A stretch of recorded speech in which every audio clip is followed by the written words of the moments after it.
편하게.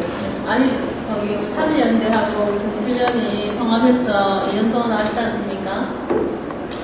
저는 좀 적극적으로 참여를 마음은 적극적인데 행동은 적극적으로 못 되어가지고 항상 좀 죄송하고 나도 참여하고 싶다 이런 마음을 참 많이 가졌어요. 특히 이제 문자 메시지가 자주 올 때 내가 회원이었구나 이걸 좀 깨닫게해주고 또 운영위원회 분위기도 굉장히 좀 열정적이고 사람들 참여도가 높아가지고 저는 2년 동안에 우리 활동에 대해서 굉장히 긍정적인 힘으로 생각하고 있습니다. 네, 참은 잘해왔고 그래서 다 좋았는데 조금 아쉬운 점이 어떤 점이냐면 아까 노동문제 말씀하셨잖아요. 우리가 이제 시민단체에서 우리 할 일이 3투에서 일어나는 문제하고 1투에서 일어나는 문제 이런 걸 해결하는 과정인데 현장의 목소리 있지 않습니까? 현장의 목소리를 듣는 게 조금 약하다 이런 생각을 했어요. 지역 모임도 굉장히 활성화되고 있다고 생각합니다. 뭐 100% 완벽한 건 아니지만은 그는 과정이니까 과정이 굉장히 좀 이렇게 저는 중요하고 생각합니다. 근데 제가 지역 모임에 관한 소식을 들으면서 조금 이렇게 좀 더 잘 됐으면 이런 걸 어떻게 생각하냐면 예를 들면 저는 울주 국민이잖아요. 그렇지만 전국적으로 이렇게 방송을 해주셨으면 좋겠다 이런 생각을 해요. 문자 메시지로 오늘은 지금 이렇게 울주 국민 지역 모임이 하고 있습니다. 이러면 남부 지역 사람이 생각날 거 아니에요. 우리 남부는 언제 하지? 그죠? 또 남부 지역에 오늘 몇 며칠 남부 지역 모임 있습니다. 제가 남부 주민이 아니더라도 남부 지역 주민 모임이 지금 막 하고 있구나. 우리 울주군은 언제 하지? 이렇게 궁금해 한단 말입니다. 그러면서 서로가 북구 주민 모임일지라도 울산시민연대 전체 회원들에게 문자 메시지가 전달됐으면 분위기가 좀 이렇게 별떠지면서 또 기대감도 되고 설레임도 가질 것 같아요. 그리고 뭐 도시학교라든지 뭐 복지예산학교 굉장히 이제 프로그램이 많은데 제가 다 참여하고 싶었거든요. 마음은 다 참여하고 싶었는데 일정을 제가 잘 모르니까 지금 사무국 전체가 굉장히 바쁘게 돌아가다 보니까 좀 놓치고 있는 게 뭔가 하면은 저같이 마음은 있는데 일정을 일일이 적극적으로 있잖아요. 제가 주체적으로 적극적으로 사무국에 전화해가지고 예산학교가 언제 있지요? 이렇게 하길 기다리는 것 같아요. 사무국에서는. 근데 또 회원들이 다양하죠. 그래서 시민들이 누구에겐가 호소하고 싶고 불평을 말하고 싶고 이럴 때 말하고 싶은 곳을 하나 만들어줬으면 좋겠다. 그래서 그런 시민의 목소리를 듣는 창구를 하나 만들었으면 좋겠어요. 네, 관련해서. 이 자리를 빌어서 회원분들한테 좀 안내 말씀드릴 게 있는데요. 금방 얘기하셨던 문제 중에서 저희가 반성해야 될 부분 되게 많다고 생각이 됩니다. 회원과의 소통 문제 관련해서 좀 자의적인 판단으로 했던 부분이 있다고 말씀드리겠는데, 한편으로 저희가 겁나는 게 있습니다. 겁나는 게 무슨 말씀이냐면, 저희가 회비들이 들어왔다고 이제 회비 잘 받았습니다라고 감사 문자를 알리면 저 탈퇴하려는데요.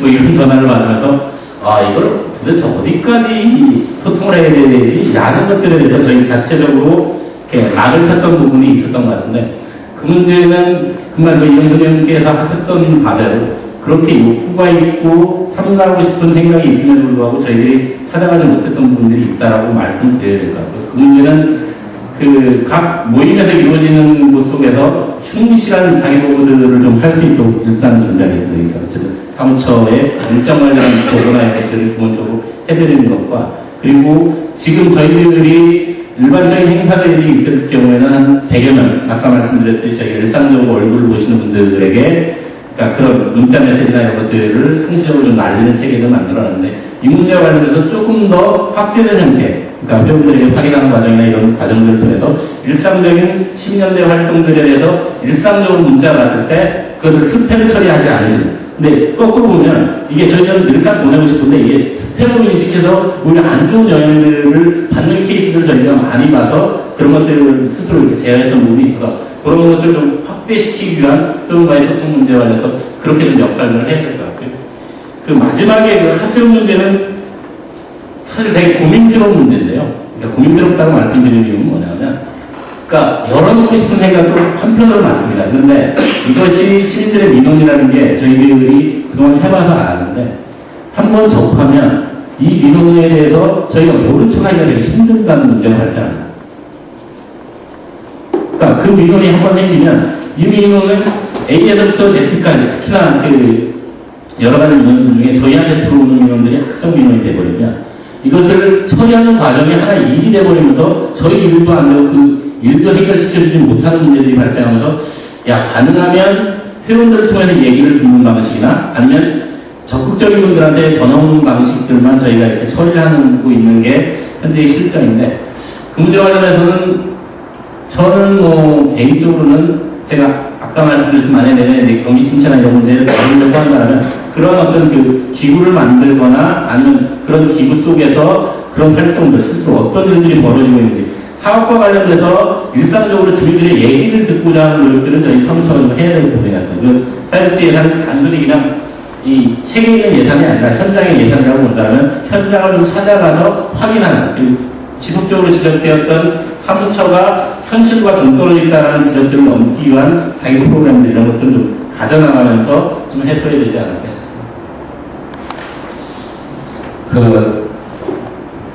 아까 말씀하신 것 중에서 회원과 관련되어 있는 문제인데, 얼마 전에 어떤 일이 있었냐면, 사실 사무국에 있는 분들은 다들 회원들한테 참 원하고 있다 이런 생각들 참 많이 들어요. 어떻게 하면 회원들한테 더 많이 좀 접근하고 더 많이 교류를 할까 이런 생각을 하는데, 머릿속에는 참 많은데 잘 안 되고 있어요. 그래서 잘 모르는 회원이 오면 전부 다가 사무국에 있는 사람들이 누구다 이렇게 관심 가지고, 만약에 그런 분이 오셨을 경우 뭐 인사도 하거나 아니면 차를 드릴까 이렇게 대단히 적극적으로 보고 있는 건 사실인 것 같아요. 그거는 여러 회원님들께서 방문하는 것에 대해서 대단히 어색하고 이런 것들은 좀 다르게 생각해 줬으면 좋겠다. 저희들은 너무나 바뀐다는 생각이 들고요.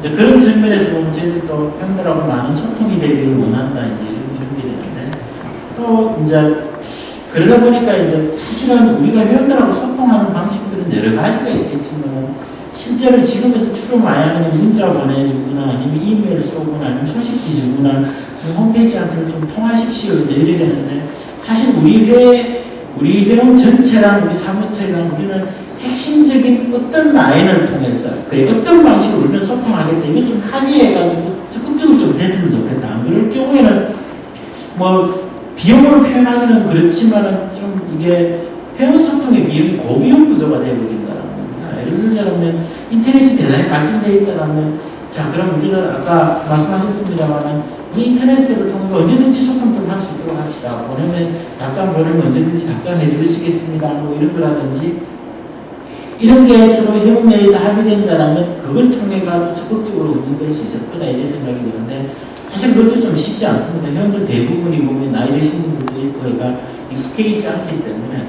그래서 일단은 회원하고 시민단체 상권자하고가 이 거리감을 어떻게 줄일 건가라는 문제인데, 이거는 좀 부단히 한국 정서에서는 주로 만나가 해결하는 방식일 거다라는 생각이 듭니다. 그리고 또 하나는 아까 우리 현장성하고 좀 떨어져 있다라는 얘기를 하시는데, 사실 그렇습니다. 저희도 고민스러운 것 중에 하나가 이런 게 있습니다. 요구자 중심으로 딱 풀 경우는 저게 진짜 우리 사회에 저 사람 개인적인 문제인가 사회적인 문제인가 아니면 진짜 필요한 과제인가라는 것들에 대해서 헷갈릴 때가 많다라는 겁니다. 예를 들자면 이렇지 않습니까? 지역사회 문제에 대해서 문제를 제기하는 집단들이 보면은 다 아무래도 보면 시간적인 여유나 재정적인 여유나 아니면 직접으로 뭔가를 많이 배운 사람들이 그런 일을 많이 한다라는 겁니다. 진짜 우리 사회에 필요한 거는 자기가 어떤 문제에 대해서 소외당하고 고통당하는지에 대해서 어렴풋이 알지만은 자기가 지금 당장의 시간을 비울 경우 생계에 지장이 생기거나 여러 가지 문제가 발생해가 자기의 문제조차도 제대로 못 드러내거나 아니면 자기의 문제를 가지고 있는지조차 모르는 이런 사람들, 그러니까 우리는 이렇게 이런 사람들을 방관자라고 보기는 곤란하지만 이런 사람들에 대한 상황들을 어떻게 접근할 건가, 이것도 또 하나의 문제라고 생각이 듭니다.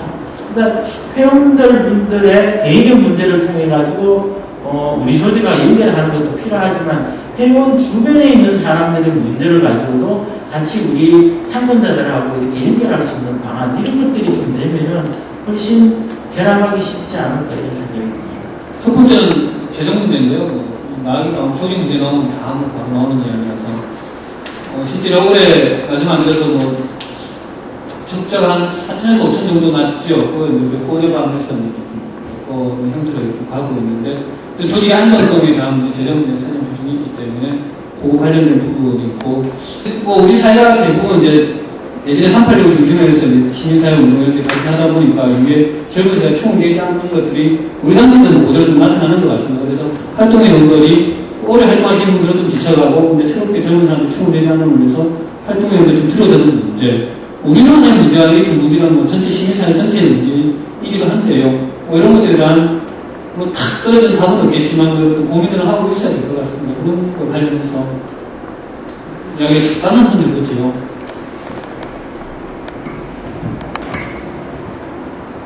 회원분들 중에 뭐 여러 가지 편차는 존재하겠지만 그 솔직히 가시면 뭐 제 개인적으로 보는 애정본부는 맨 뒤에 나오는 그 재정 문제를 많이 보시는 분들이 재정에 대해서 책임질 생각과 의지가 있는 분들이기 때문에 많이 보시지 않을까 뭐 이런 생각 개인적으로 합니다.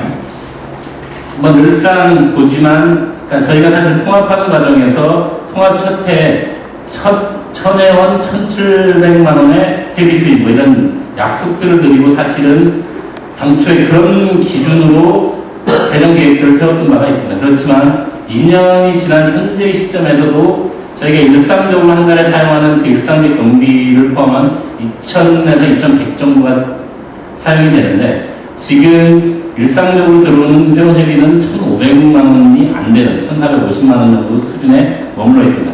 한 달에 한 작게는 500, 많은 달에는 7, 8배 이상의 적자들이 발생하고 있고요. 이 적자는 통합하는 과정에, 초기 과정에 일을 열심히 하려면 돈이 필요하니까 라고 해서 십시일반 큰 돈들을 내주셨던 분들이 계셨었고 그런 걸로 아니면 지난번 저희가 11월 말에 했던 후원의 밤처럼 후원의 밤 행사를 통해서 마련했던 금액으로 가고 있습니다.